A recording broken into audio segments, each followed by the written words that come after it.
As with any lifestyle change or physical exercise program, consult your physician before you begin your yoga practice. If you are pregnant, discuss your yoga practice with your yoga instructor. As your pregnancy progresses, you will need to modify or avoid certain poses. Move at your own pace and modify the poses as needed in order to maintain alignment and easy breathing in every pose.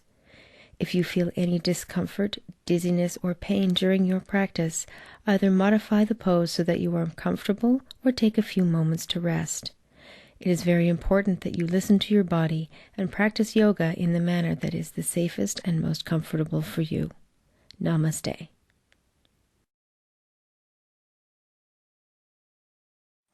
The next breath that we're going to work on is called the shining skull breath.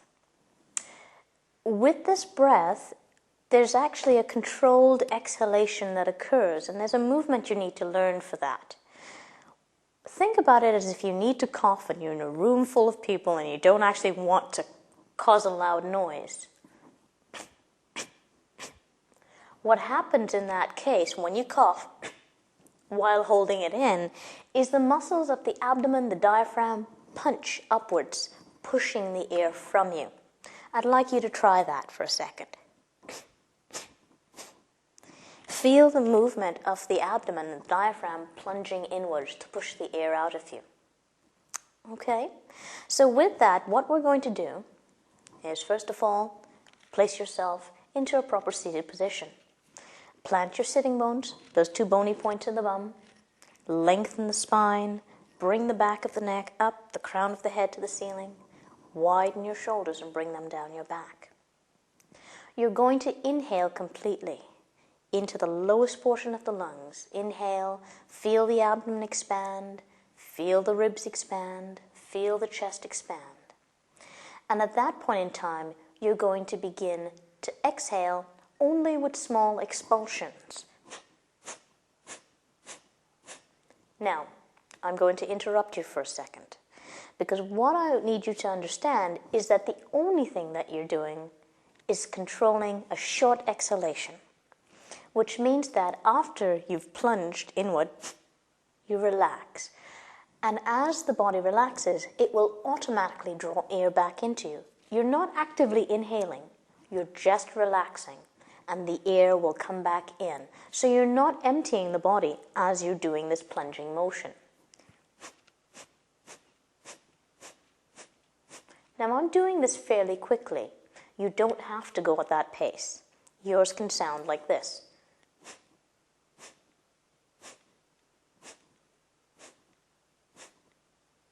Over time, as it becomes comfortable, you can quicken the pace.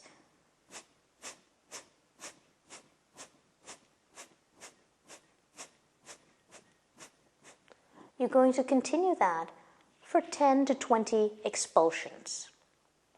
After you've completed your 10 to 20 expulsions, I want you to empty the breath completely out of the body. When you're completely empty, retain the breath. So retain on empty. No air is in the body. Close the airway. How you do that is you simply swallow, allowing the tongue to drop back and hold it there. Hold this retention for as long as possible.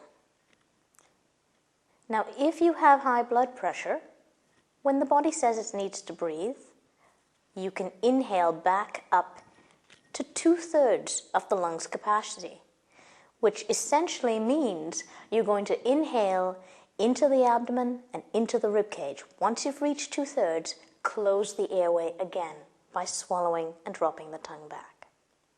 For those of you who don't have high blood pressure, by now you probably do need to breathe. Inhale up to 2/3 and retain at 2/3, dropping the tongue back. Hold it for as long as you can. And again, if the body needs to breathe, if you have high blood pressure, exhale completely.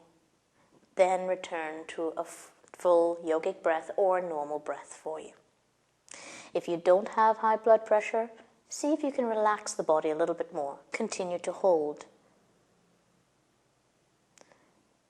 When the body does need to breathe, Exhale completely. Then return either to a full yogic breath or to whatever's comfortable for you.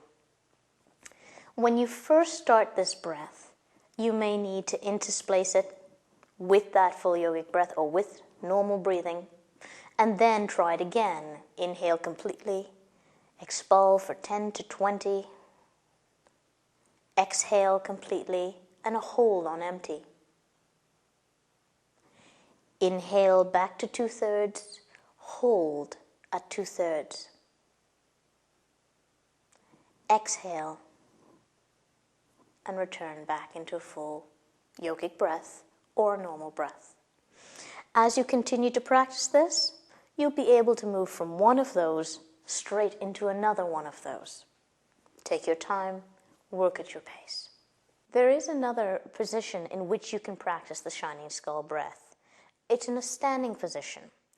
Slightly bent over, it just simply gives you ease of movement through the abdomen, which is slightly restricted when you're sitting down. As you continue to practice the shining skull breath, you'll be able to move from one shining skull breath into the next without intersplicing the full yogic breath or the normal breathing between. Take your time as the body's ready. You may want to try over time moving from one shining skull to the next, then back into full yogic, then linking 3 of them, then into full yogic. And over time, your full pranayama practice within that set time can be done without intersplicing anything other than the breath you're working on.